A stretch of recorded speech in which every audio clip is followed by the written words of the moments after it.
Hi, I'm William, and today I'll be answering this question. In order to reduce our carbon emissions, should Australia replace our coal-fired power stations with nuclear power generation? Well, I think we should. Here's why. Australia relies primarily on coal-fired power plants, which work by burning coal to heat up water, which then turns a turbine. Nationwide, we have 23. The problem is that worldwide, about 50% of CO2 emissions come from coal-fired power plants. In fact, Australia alone releases 400,000 metric tons of carbon dioxide each year, with around 50% of that coming from our coal-fired power plants alone. The bad thing about CO2 is that it kills our planet because it's a greenhouse gas, and makes holes like this one. On the other hand, nuclear power doesn't create harmful emissions. Most nuclear power works by using the energy from nuclear fission to heat up water, which then turns a turbine, so it works to the same effect as coal-fired power stations, only without burning stuff to make harmful gas. So, nuclear power is obviously greener. Now let's compare how many resources coal-fired and nuclear power plants will use. In Australia, we have 23 coal-fired power stations, which generate an average of 1,200 megawatts. Each megawatt produced needs roughly 7 tons of coal per day. From these rough figures, you can work out that an average Australian coal-fired power plant will need 8,000 tons of coal per day. The grand total of 184,000 tons of coal used by all coal-fired power stations in the nation per day. That's 67,160,000 tons of coal per year. Now, I'd assume that if we were going to change to nuclear power, we'd make PWRs, or pressurized water reactors, seeing as they're the most common type of nuclear reactor. Typically, a PWR needs about 80 tons of uranium to run, changing roughly 25 tons of it in every 2 years. With this, it produces about 1,200 megawatts of power, the same amount as the average coal-fired power plant. So, we'd be using less resources with nuclear power, and we'd also need less maintenance, seeing as we'd only have to change uranium rods once every 2 years. Now let's look into the economics of things. Coal costs around $60 per ton, which isn't bad, but uranium costs a massive $90,000 per ton. Australia trades both coal and uranium, because we have massive reserves of both. By using nuclear power instead of coal-fired,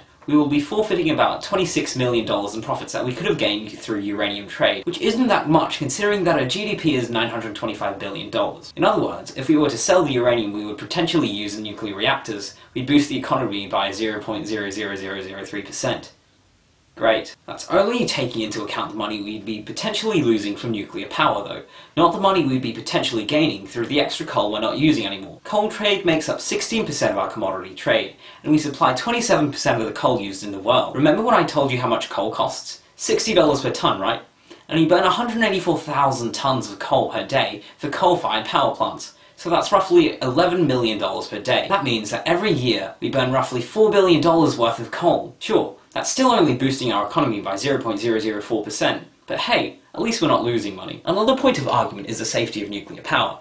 In general, coal-fired power plants pose no huge risk to the general population. Nuclear power, on the other hand, could be extremely dangerous if not handled correctly, because it's radioactive. A tragic example of a nuclear power plant accident is the 1986 Chernobyl disaster, where the Chernobyl 4 reactor exploded, creating flames which took firemen 9 days to suppress. 30 operators and firemen died within 3 months of the catastrophe, and several others died later from the aftermath. Not only that, but Chernobyl caused multiple birth defects in ensuing generations, and large amounts of thyroid cancer victims, most of them children. Chernobyl was a disaster, but not one brought about by the general danger of nuclear power. Out of the 440 nuclear reactors that exist at this current moment, only Chernobyl has caused a disaster this catastrophic, and that was because of poor building standards and inadequately trained staff. Keep in mind as well, that the design of the Chernobyl 4 reactor has not been mimicked in any other instance, and that no other reactors have exploded in such a manner ever in history. So, as catastrophic as Chernobyl was, the likelihood of another disaster of a similar scale is minimal if proper precautions are put in place. What about renewable energy? Good question. We could invest in solar, geothermal, or wind power, but the honest truth is that all of these sources of renewable energy simply don't generate enough. For example, it takes the US 77 geothermal power plants to create as much energy as 3 nuclear ones, and the largest solar energy plant in the world only makes 1/5 of the average energy produced by one nuclear power plant. So, until we have more efficient renewable energy resources, nuclear power is by far the better choice in terms of efficiency. Other concerns that come with nuclear power are the disposal of uranium and terrorism. With 25 tons of uranium getting replaced every 2 years, where does it go?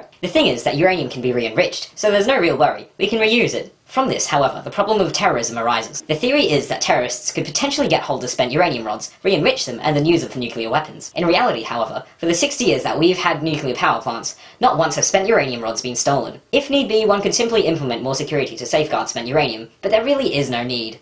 In the end, nuclear power is probably the best choice we have at this point in time when it comes to energy generation. It's both cost-effective and environmentally friendly. The only reason people don't seem to like it is because of events like Chernobyl, which are rare anyway. The end!